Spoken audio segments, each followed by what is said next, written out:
suddenly produced the bullfrog. And the master said, too intellectual.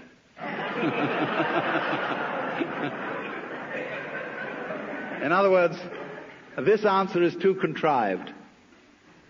It's too much like Zen. You've been reading too many books.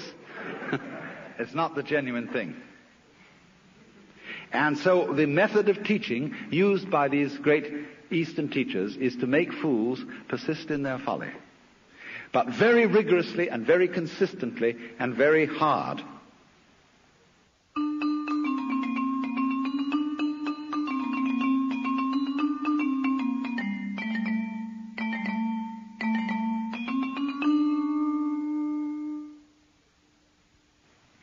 Now, if you go to a Zen teacher,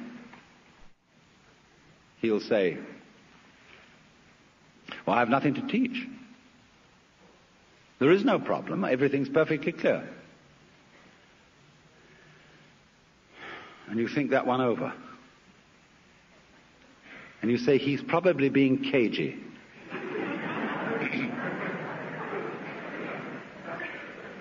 But the teacher says, quite honestly, I haven't anything to tell you.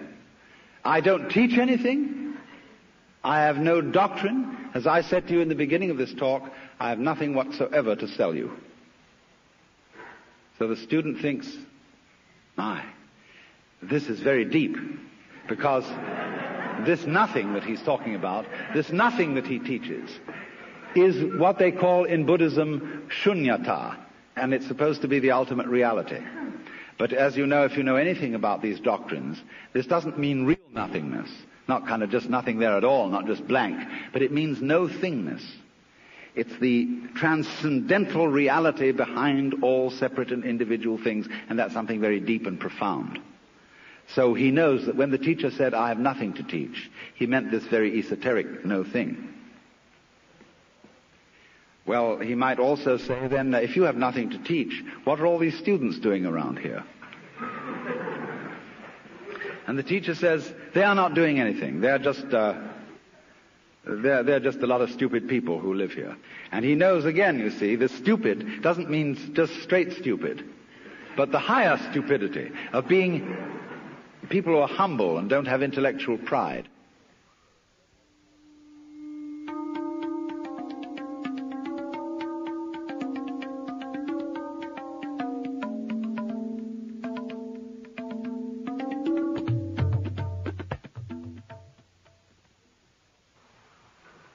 The Christian proverb is that man's extremity is God's opportunity. And so people, in other words, have to get desperate. Imagine the idea that the moment you were born, you were kicked off the edge of a precipice. And you're falling. As you fell, a great lump of rock came with you and is traveling alongside you. And you're clinging to it for dear life. And thinking, gee, I've got to hold on to this, you see?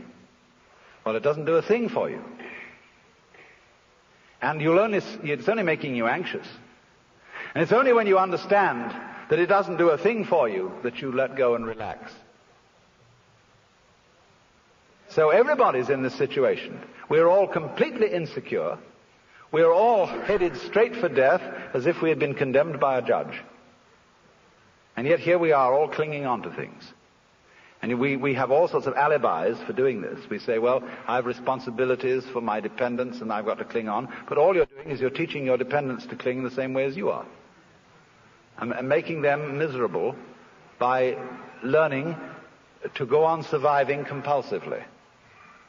So the thing is, same way, if you're caught in a torrent, and you try to get out of it by swimming against it, you'll just wear yourself out and you're still carried along with it. So the sensible thing to do is to turn around and swim with it. And if you want to get out of it, swim towards the edge. But go with it. Same way when you're sailing. Always keep the wind in your sails. If you want to go against the wind, tack. But use the wind. So it's this way, you know. We're all in this great stream of change, which we call life. We are the stream. If you imagine you're separate from it and you're being carried along by it as if you were a cork, That's a delusion. You're a wave of the stream itself. So get with it.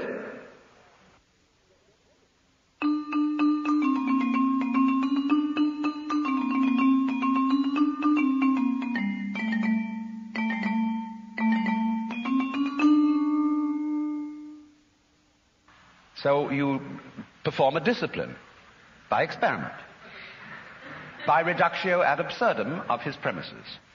And so in the same way, the guru, whether Hindu or Buddhist, performs a reductio ad absurdum on the premise of the skin-encapsulated ego.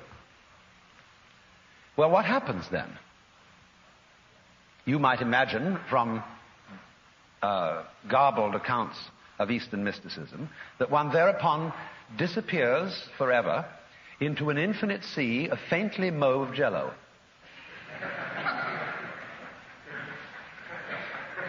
And become so lost to the world and entranced that you forget your name, address, telephone number, and function in life. And nothing of the kind happens.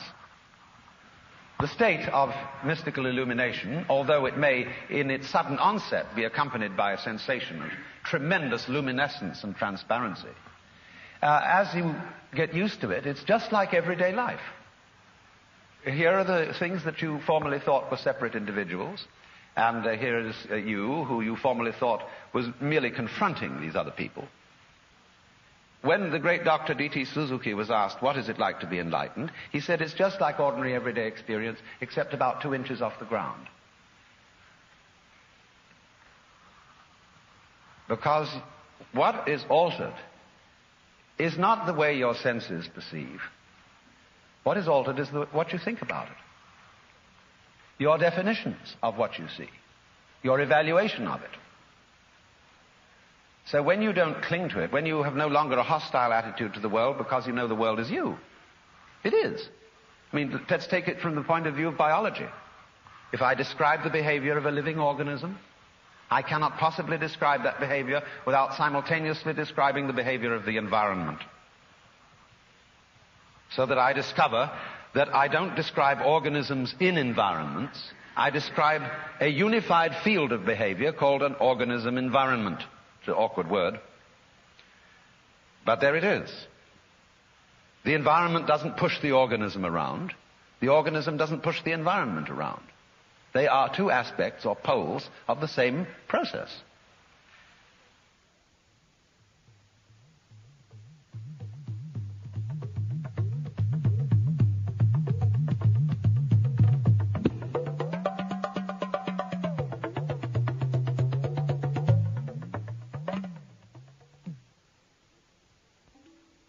In music, though, one doesn't make the end of a composition the point of the composition. If that was so, the best conductors would be those who played fastest. And there would be composers who wrote only finales.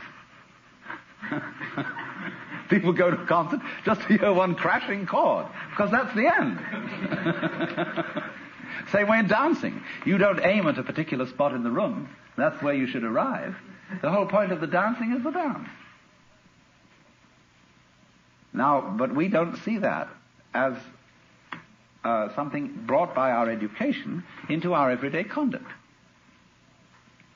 We've got a system of schooling which gives a completely different impression.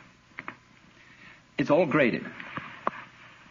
And what we do is we put the child into the corridor of this grade system with a kind of, come on, kitty, kitty, kitty. And now you go to kindergarten, you know, and that's a great thing because when you finish that, you'll get into first grade.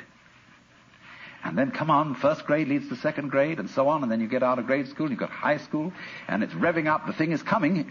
Then you're going to go to college, and by Jove, then you get into graduate school, and when you're through with graduate school, you go out to join the world. And then you get into some racket where you're selling insurance, and they've got that quota to make, and you're going to make that, and all the time, the thing is coming. It's coming, that great thing, the success you're working for. Then when you wake up one day about 40 years old, you say, my God, I've arrived. I'm there. And you don't feel very different from what you always felt. And there's a slight letdown because you feel there's a hoax. And there was a hoax. A dreadful hoax. They made you miss everything.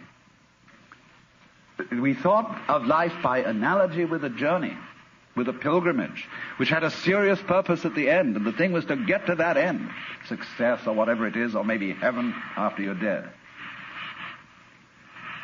But we missed the point the whole way along. It was a musical thing, and you were supposed to sing or to dance while the music was being played.